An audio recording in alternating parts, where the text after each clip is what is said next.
Hello friends, welcome back to my channel Divine Core. मुझे आप सभी लोगों के इतने पर्सनल मैसेजेस आए हैं, eagerly waiting for new motivational vibe, please make some new video, when you are making the new video. ऐसे बहुत सारे आपने मुझे पर्सनल मैसेजेस भेजे हैं। इसलिए फिर एक बार आप सबके लिए मैं लेके आई हूं एक नई मोटिवेशनल स्टोरी। Happy journey. हर साल गर्मी की छुट्टियों में शुभम उसके माता पिता के साथ उसकी दादी के घर जाता था। 2 हफ्तों के बाद वही सेम ट्रेन से वो वापस आते थे। इस बार शुभम चाहता था कि वो अकेले सफर करे। शुभम ने उसके माता पिता से कहा, अब मैं बड़ा हो गया हूं, मैं चाहता हूं इस साल मैं अकेले दादी के घर जाऊं। बहुत विचार विमर्श करने के बाद माता पिता मान गए, लेकिन उन्हें यह लगता था कि वो अकेला कैसे सफर करेगा। अभी शुभम इतना भी बड़ा नहीं हुआ है, लेकिन फिर भी बच्चे की खुशी के लिए माता पिता मान गए। आखिर वो दिन आया जब शुभम अकेले ट्रैवल करने वाला था। शुभम उस दिन बहुत खुश था। कब जाऊंगा, कब ट्रेन में बैठूंगा, कब मेरा सफर स्टार्ट होगा। और आखिर वो दिन आया। माता पिता शुभम को छोड़ने के लिए स्टेशन तक आए। शुभम ट्रेन की खिड़कियों से माता पिता को सी ऑफ कर रहा था। माँ उस वक्त समझा रही थी, देखो बेटा ये करना वो करना।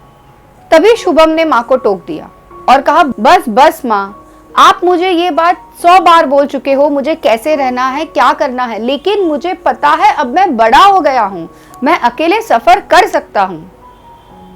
तभी शुभम के पिता ने एक कागज का टुकड़ा शुभम की शर्ट में रखा और उसे कहा, बेटे ये तुम्हारे लिए है।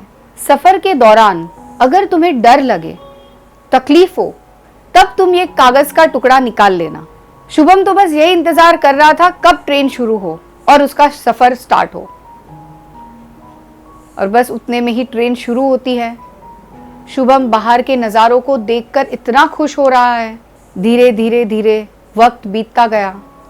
कंपार्टमेंट में कुछ लोग आने जाने लगे। उस अनजान चेहरे को देखकर शुभम थोड़ा डर सा गया। कुछ अजनबी लोग उसे घूर रहे थे। ये देखकर शुभम को एहसास हुआ कि वो अकेला है, उसके साथ कोई नहीं है। उसने सामने बैठे हुए 2 लोगों को देखा। वो बहुत दुखद नजर से शुभम को देख रहे थे और अंदर ही अंदर बातें कर रहे थे। अरे देखो बेचारा लड़का अकेले सफर कर रहा है। शुभम सिकुड़ कर बैठ गया। धीरे धीरे रात होने लगी। शुभम को और डर लगने लगा। वो घबराया और उसी वक्त उसकी आंखों से आंसू आ गए। तब उसे याद आया कि उसके पिताजी ने उसके शर्ट की पॉकेट में कुछ तो रखा था। उसने वो कागज का टुकड़ा निकाला और पढ़ा। उसमें लिखा था, बेटा तुम घबराओ मत, हम तुम्हारे बाजू के कंपार्टमेंट में तुम्हारे साथ सफर कर रहे हैं, डरो मत। सो दोस्तों, बस यही है जिंदगी। जब ईश्वर हमें यहाँ पे भेजते हैं तब वो भी हमें एक मैसेज के साथ भेजते हैं, घबराओ मत, मैं भी आपके साथ सफर कर रहा हूँ। इस सफर में आप अकेले नहीं हो, मैं आपके भीतर हूं।